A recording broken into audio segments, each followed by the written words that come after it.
A major decision from the source material was reversed in the Wheel of Time Season 3's penultimate episode, seemingly setting up one of the last books as the basis of Perrin's next story.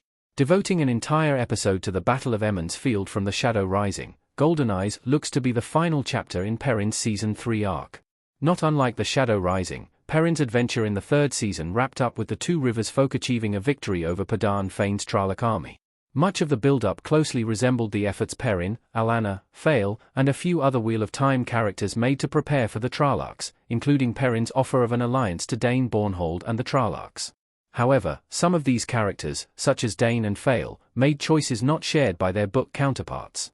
In doing so, they paved the way for Perrin to go on what appears to be an unexpected journey.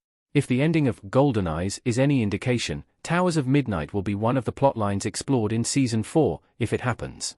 Perrin's surrender in Golden Eyes changes his ending in the Shadow Rising. The Two Rivers folk wouldn't let the White Cloaks take Perrin in the book. Perrin Ibarra, Marcus Rutherford, angrily claiming something in the Wheel of Time Season 3 EP 7. Image via Prime Video. In both versions of the story, Perrin offered to surrender in exchange for the White Cloaks' help against the Trollocs. In the Shadow Rising, Dane agreed to join forces with the Two Rivers folk, but when the time came for them to act, they chose to do nothing, allowing the battle to play out. This was essentially the opposite of what Dane did in the Wheel of Time Season 3, Episode 7. He promptly refused, but changed his mind at the 11th hour and brought the White Cloaks into the Two Rivers to join the fight. The White Cloaks opting out of the final battle didn't doom the Two Rivers in the Shadow Rising, as Fail, who had been previously told to leave by Perrin, recruited Devon Ride in her absence. Serving as last-minute reinforcements, they helped repel the Trolloc army and secured Perrin's victory at the Battle of Emond's Field without any need for White Cloak support. Despite going back on their end of the arrangement, the White Cloaks tried to arrest Perrin regardless. Unsurprisingly, they were turned away by the Two Rivers folk. The Wheel of Time's Golden Eyes, on the other hand, never saw Fail leave and bring back the people of Devon Ride. In this case, the assistance of the White Cloaks was indeed necessary. And since Dane's men did provide much-needed help, Perrin went with them willingly and convinced the Two Rivers folk to accept his decision. In doing so, Season 3 facilitated a huge reveal of the Shadow Rising's ending, considering that it now puts Perrin in the custody of the White Cloaks in Season 4. The Wheel of Time hints Perrin's Season 4 arc will follow the Towers of Midnight. It looks Perrin's story is skipping several books ahead. While it's true that Perrin wasn't captured by the White Cloaks, it's worth noting that he did find himself in such a situation eventually, but not until Book 13 in the series, Towers of Midnight. In Towers of Midnight, Perrin's group came up against two threats, Dane Bornhold's White Cloak army and Grendel, one of the 13 Forsaken in the Wheel of Time books. Grendel was ordered by the reborn Ishamael to deal with Perrin.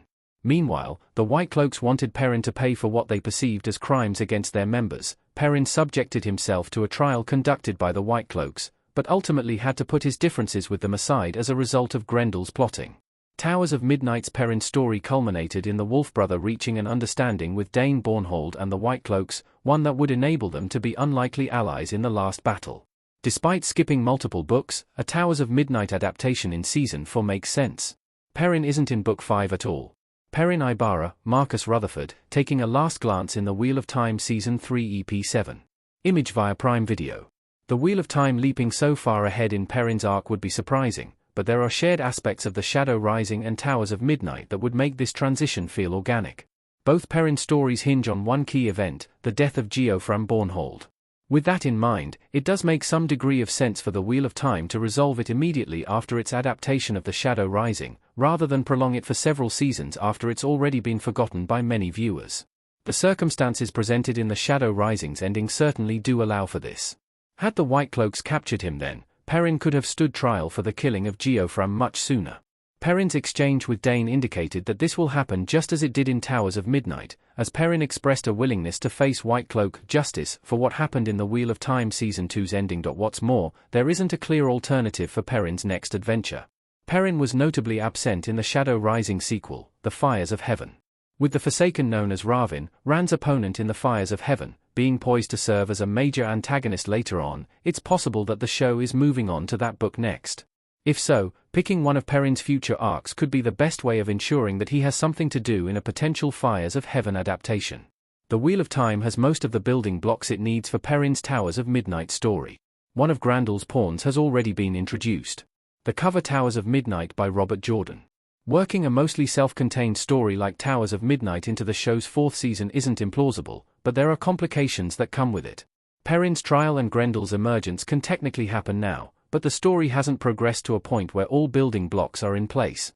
One example of this is Queen Morgase Trakand. She served as the judge, but was only in this position because she had lost the Lion Throne, whereas the TV show version of Morgase still holds power in Andia.